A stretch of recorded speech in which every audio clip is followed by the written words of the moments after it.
Hello there, welcome to the video. Well, something different this time around. I thought I might follow a few of the matches in the, recently started PogChamps 3. Now, what is PogChamps? Well, it's an internet tournament, online tournament, started by chess.com last year. And it's a nice format. We have a lot of big Twitch streamers, celebrities, and they're paired up against each other, and yeah, we try to find a winner. So a different kind of tournament, different level, a lot more entertainment, in many ways. And this time, PogChamps 3, the biggest by far. We have some huge names here. We got Kid Poker, Daniel Negreanu, one of the best known poker players in the world, and best. We have Rainn Wilson, Dwight Schrute from The Office, and a lot of returning big streamers like XQC, Ludwig, and then we have MrBeast from YouTube. Huge on YouTube, by the way. So this is a massive thing for chess, bringing a lot of attention. And I thought it would be cool to go over some of the matches and then see what's going on. So we have 16 players, and they are divided into 4 groups.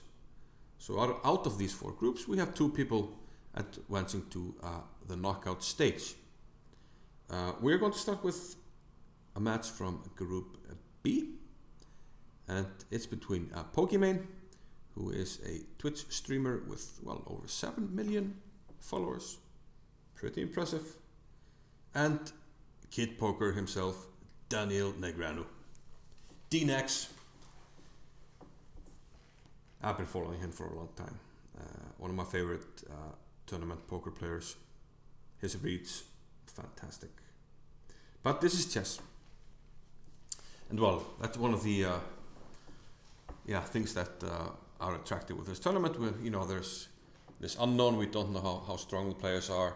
They will make a lot of mistakes. They're learning. They're getting coaching. For instance, Pokimane was getting coaching from Anna Rudolph, from Robert Hess, and she came prepared for this one, it seems. Daniel Negreanu was getting some tips from Gotham Chess, and he likes to play gambits. We're just going to dive right into it. Pokimane with white and Daniel with the black pieces. And Pokimane went with d4. And the Englund Gambit by Negreanu, as taught by Gotham Chess. Now, the Englund Gambit, there are some traps, but white does not need to know much to get a very, very good position. So that's a downside of this gambit. And Daniel seems to like these gambits. I think one of the conditions for playing that was that he wanted to play the Danish Gambit with white, and play some aggressive openings. Anywho, after e5, we have the Englund Gambit, and Pokimane accepts. We have knight c6. We can briefly mention that, the Eric Rosen trap, I think people know it by now. Knight to f3, knight to e7, d6, takes, and people play this very quickly. Oh no, my knight, pretending to blunder it, and if you take, let's just show that, we take here, bishop takes f2, and the queen drops. You have to take the bishop, and the queen drops. Black wins the queen. The problem with this, and all you need to know, is that after knight e7, you just play a developing move. Bishop f4 is a fine move. Black's problem is that once you take on d6, whichever piece you take with, you end up with a pawn weakness, and you're down a pawn already. So white just finishes development. Has a great position. So hopefully some tips you can use to play d4 and just accept the Englund Gambit and basically crush it. Knight c6, knight f3. Black attacks the pawn, white defends it, and black brings out the queen. Now this is because black has a trap in mind, but it's very easy to kind of refute that trap. And once we do that, this is not a good move because it's blocking the development of this bishop, and we are violating the principle of bringing a queen out too early in the game. Pokimane played knight c3. I believe the best way to play is to play either bishop f4 or bishop to g5. Either one. It doesn't matter because in both cases, black is most likely to play queen to b4, check, because it might lead to a trap. But we're not going to fall into the trap. We will play bishop d2. Black will take, and black is hoping we play bishop c3 when he plays bishop b4, pinning our bishop. But we will simply play knight to c3. And black is actually in a big trouble here. And the reason is that we're going to play rook b1, we're going to hit the queen, and then our knight might come to b5, it might come to d5. And black already has problems dealing with defending this c7 pawn. And from there the knight can, give a big fork here to the king and the rook. And white has a great position. We aren't even down a pawn. The pawn that we lost on b2, we already won it on e5. So it's equal material and we have a big lead in development and a great position. But Pokimane played knight c3. Nothing wrong with his move. Daniel took on e5 and now knight d5 by Pokimane. Now, this is moving the same piece twice, but it is attacking the queen and it is threatening the pawn. So black would love to just take back the bad move queen e7 and protect the pawn. But first he would need to take the knight on f3. It's check, so we can't take the queen. We have to take the knight and then we just defend the pawn. We develop and we should have a playable game for black.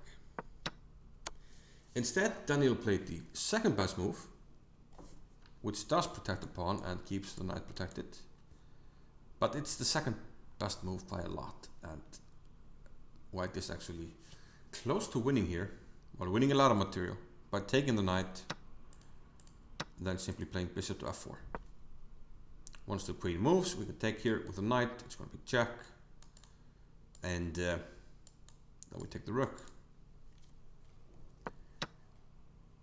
Pokimane played a good move of bishop f4, not the best, but a good move. Big pressure on the knight. We can't release it by taking with check this time around, because at the end of it, after we take, we're going to take back. The bishop covers this and knight takes again. It's on the card. So Daniel actually played the best move. He played f6, protecting the knight, and now e4. Strong move by Pokimane. Opening up for development and actually opening up for the queen as well, which will become important as we'll see. Now black is struggling a bit here because, well, he has violated the principle. He brought the queen out too early, right? So he's lagging considerably in development. White has 3 pieces out, the bishop can come out quickly and then we castle. And meanwhile black is stuck in the center with the king. It's difficult to develop the bishops. The queen is very vulnerable. And what good square do we have for the knight? Probably only this one. So probably this is the best move for black. Knight e7, just try to get something out and challenge. But Daniel plays another pawn move. And well, this leads to knight takes e5. Excellent move by Pokimane. Daniel took and queen h5. Now g6 was played by Daniel. King d8 is a possibility, but only if after bishop takes e5 you play queen g6. You have to play this move. If you play any other queen move, I will simply play bishop c7. This is a very sneaky checkmate with the queen covering this and the knight covering this. But queen g6 and black can at least fight.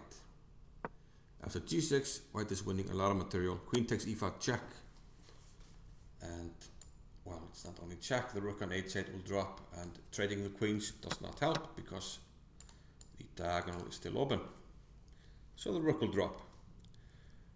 But Daniel does the only thing he can do, try to get some material back. So he takes the knight. He's not down what we call the exchange. He lost the rook, but he got a knight. He also got the pawn on e4, so this is quite good. Okay, so white is up a clean exchange. Pawns are equal. I like the move that Pokimane played. Now she simply castle queenside. I think it's clear that black wants to play d5, protect the pawn, get the bishop out. So preventing black from doing what he wants is a good idea. So either bishop to c4, stopping d5, attacking the knight, or castling as he did which controls this square with the rook. So black does not get what he wants. Daniel played bishop c5. Well, he has to get some pieces out, maybe get the knight out as well, here or here. But bishop out first, makes sense, attacks the pawn. And now white, he's up this material. He should seek to trade pieces. Bishop back to d4, great move, blocking the diagonal, offering the trade, and black can't really take it. So white would win even more time for development. So bishop d4 would have been a great move. f3, not horrible, but we are slightly devaluing our pawns, and there was no need to do that. Because now all of a sudden this is isolated, and this as well. White still has a winning material advantage, so it shouldn't matter. But Daniel finds some good moves here, and it seems that his strength is more like in the middle game and you know, fighting. To bishop c4, he played bishop to b7, leaving the knight on pre here. White can take it, but Pokimane didn't. She played rook h to f1. She could have played rook e1 check. It's kind of not good use of our forces to put a rook to defend a pawn like this passively. We need the rooks on open files. So it was much better to just play bishop d5, try to get a trade of bishops here. If black trades, we're quite happy, we take back, then bring the other rook on an open file or double on d file, and we're doing quite good. Note that if we do take the knight here, going back, if we take the knight, black will castle. Queenside castles. And this lineup of the pieces means that we will win one of the pieces back. So clever move by Daniel, and here he gets to castle. Now white takes, but under less favorable circumstances. And well, Daniel is at least fighting. He's down the exchange, but now, you know, this bishop is quite strong. There are some weak pawns. Rook f8 was played. And now, yeah, I don't like what played here. This is under attack. We must do something about it. A move like f4 comes to mind. Just putting the pawn on a dark square. We can play bishop e5 if we need to defend it. The move that was played was king b1. And this doesn't really, you know, have any purpose. Sure, I mean, black can give you a check, but what does that do? If it gives you the check, then we just move. There's no need to spend a move being afraid of just a single check if there's no piece backing up the check and the attack. So much better was either f4, maybe even a move like b4. Attack the bishop and get this Luft for the king. Luft means to open up a space for the king to move if he were to be checked on the back rank. So actually the only thing that this move king to b1 does is leave the king vulnerable on the back rank. So now, if both the rooks were to leave the back rank and black were somehow to land a check on the back rank, then it would be mate. So, yeah, unnecessary move. And Daniel now takes a pawn back. There's rook d2. Rook d3, yeah, rook d3 seems much more to the point, just to attack the bishop, but rook d2 was played. Bishop e3 now by Daniel. But he should have gotten going with the pawns on the king set. Notice now that Daniel has 2 against 1. 2 against 1 pawns on the king set. And his only chance is to push these pawns. So he should have started pushing right away. So g5 would have been a good move. But I played bishop e3. And now we have some complications. Bishop to b4. And a lot of things are hanging right now. However, bishop e3 was a very bad blunder because now we can play rook d3. And once again, these bishops are lined up on the same rank, and one of them will be lost. So bishop b4 missed an opportunity to win more material, and actually with such few pieces left, it should be decisive. Okay, Daniel now moves the rook out of the attack, and now rook d3, but now it's too late because now the rook is protected. We have options. We could take the bishop, we can move the bishop back, or this move, which is not the best, but probably okay. We have a trade, and now, well, understandably, Pokimane was worried about this pawn being captured, so she played rook h3, which looks objectively, I was going to say not objectively, it looks like, to the untrained eye, it looks like a good move. We defend the pawn and we attack this pawn. But the only thing it does is to help black. And we'll come to that. A much better move was rook here, because black isn't actually threatening to take this pawn. Because if he does, once again we see this lineup of pieces. So third time this game that we see pieces lined up. The first time was if white had taken here, black castles, there was a lineup of pieces.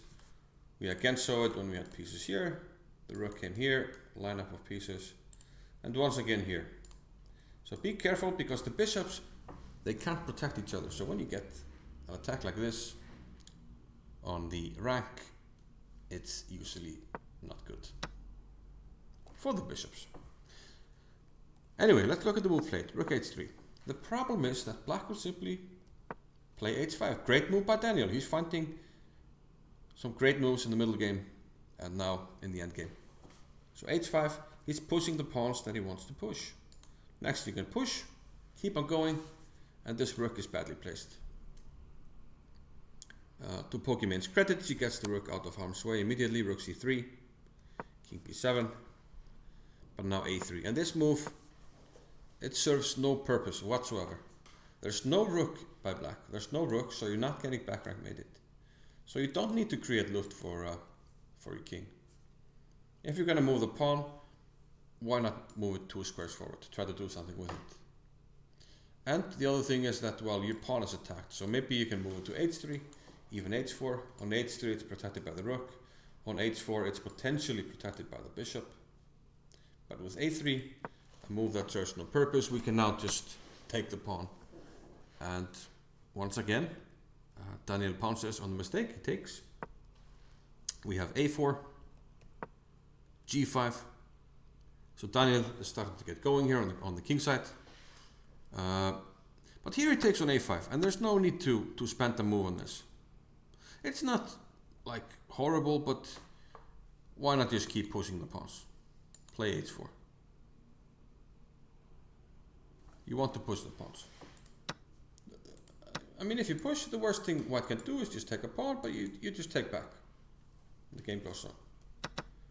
You know, this at least, you know, gives a diagonal to white and might give him some chances later in the game, but anyway, okay, g4. It's slightly better to push the h pawn first, probably, because this gives some slight chances of the bishop maybe sliding back here, maybe giving a rook check, and then sliding here and trying to block the pawns.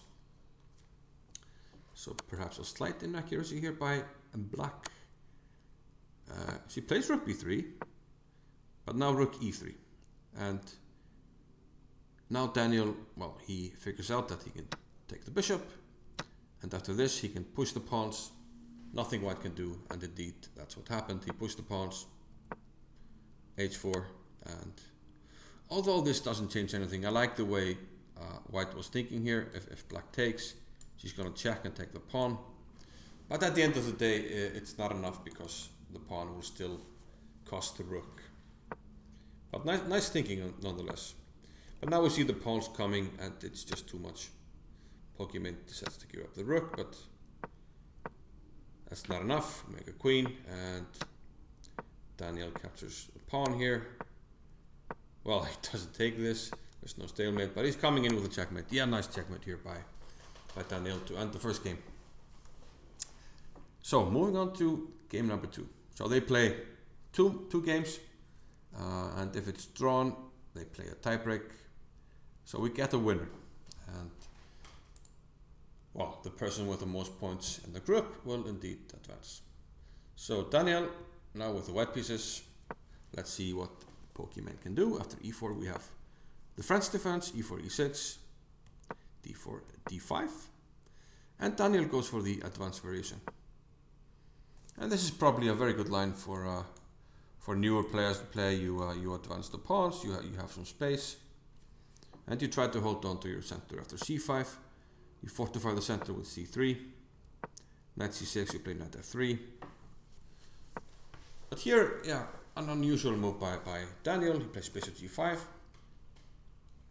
And the problem with this is that it's too early to move the bishop, because you leave a slight weakness here on b2 that, Black can even play queen b6 here immediately, putting pressure on the b2 pawn, putting some pressure on d4 as well, with the pawn, a knight and the queen. This could add to the pressure. So it's not the move that's played very often. Also, the bishop can simply be pushed like this, h6. The bishop went back. And it's even interesting to push it further with g5 and then bring the knight to f5. But okay, Pokimane plays queen c7. Reasonable move. Probably better to place it on b6. Daniel takes a pawn. And Pokimane plays knight to f5. After bishop g3, he takes on c5, and this is fine. b4, the bishop comes back. It's probably better to keep it here, because it's a nice diagonal. You want it on this diagonal, but she pulls it back. But nothing wrong with that. However, here she misses a great chance. Bishop d3. She can now just eliminate the bishop, take on g3, and then simply eliminate a big central pawn. Black is doing great here. This black squared bishop is a very nice piece. You can place it on a great diagonal. You have a central pawn mass, you can castle your king into safety, and black has a great position. Instead, Pokimane castled, which generally is a good idea early in the game. So she's following good principles, but missed a good chance. Nonetheless, her position is quite good. After this, bishop takes f5. Indeed, white is winning a pawn here, but black has a nice lead in development. Actually, we can even take on b4 here with a knight, because once the pawn takes back, the queen now has an avenue here to give it second c1. Bishop takes, we have a great compensation. And bishop e6 is also a very strong move. Just developing a piece, and then putting the rooks on the open and half open files. So black will have a good position. a5, however, was played. After b5. I like the in-between moves. He played bishop e6. First attacking the queen. And now she should play one more in-between move. Always use a chance to gain the tempos on the queen. That's why the queen shouldn't be brought out too early. You can play rook a to d8. Attack the queen. And only then move the knight. Now grab the open file. It's up for grabs. So she moves the knight back to b8. So see now that it would be nice that we had already moved this piece right here. Anyway, castles. And now b6. So we see that, yeah, Pokimane tends to, like in the first game when she played a3, tends to play unnecessary pawn moves that don't really do anything. So in this position, it's more important that we fix our knight. The knight is on the back rank, we want it developed. So put it here. From there, we have options. We can put it on b6, where it might jump into the enemy camp on c4. It might also jump from d7 to c5, a very nice square. Eyeing some squares like this one. Put a rook on the file, jump the knight here. Great options. There's no need to play b6. Serves no purpose. This pawn is already protected. White is not threatening to push the pawn. We already control this square enough, so there's no real purpose. And also we create a weakness. And we'll see now Daniel play knight d4 and knight d7. And notice now that Daniel has this great square on c6 available for his knight. So he should have kept the knight on d4 and then maybe jump into c6 when the opportunity presented itself. Instead he took on e6, which straightens out black's pawns. And always when you move pawns, something changes.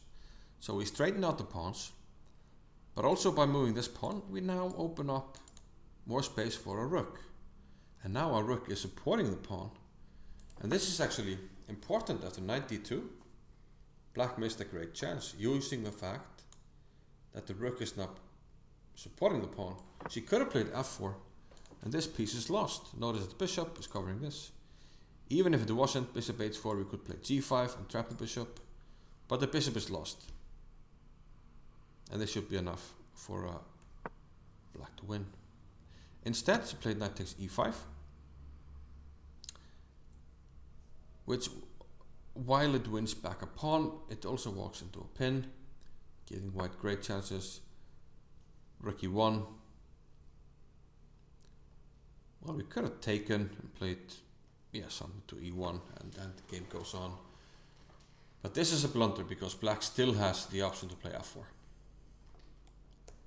Again, Pokimane misses the fact she can play f4, plays bishop f6, which is reasonable. She's looking at her opponent's threats. This was attacked, so she defends it. And now a mistake by Daniel. Could have played queen e2, put more pressure on e5, but instead he played knight c4. Pokimane played rook a to d8. I mean, she could have taken with a queen here, but it's basically just a trade. White will take back on e5. But here Daniel should have played queen e2. And now black should take on c4. Instead she walked out of the pin, but this is a blunder because, well, white has 3 attackers on the knight and there are only 2 defenders, so white can take on e5, which Daniel did. Bishop takes e5, bishop takes e5. So now Daniel is simply up this piece. He has an extra bishop. After rook d3, he finds the best move. Queen takes pawn. It comes with check. And now a losing blunder by Pokimane. She plays king to h8. And the problem with this is that white has a nice tactic here, which Daniel missed. Can you find the sequence for white here? It's actually made in 2 moves. Daniel played queen g6. He could have moved the queen 1 more square and utilized the fact that this pawn is pinned. So black can't capture, has to move the king, and next move we simply take the pawn, checkmate.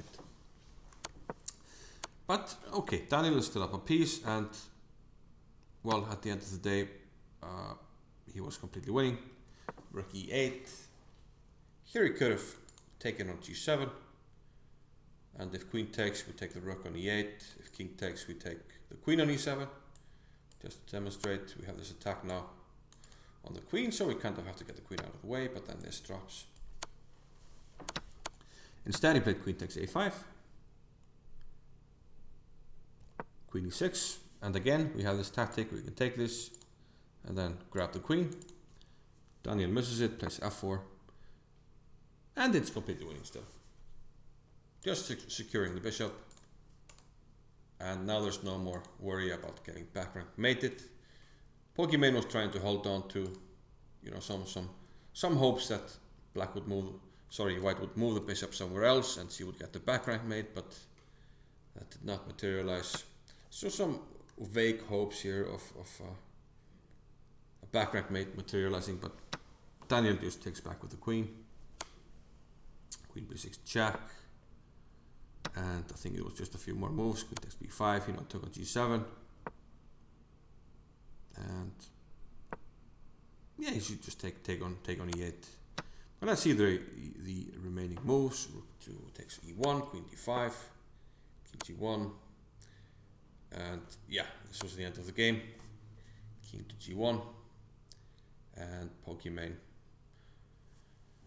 lost the match. So a nice win for Daniel Negreanu, and yeah, he definitely had some nice moments in the middle game, and I think definitely he has some chances in this tournament. I haven't really figured out who might be the favorite.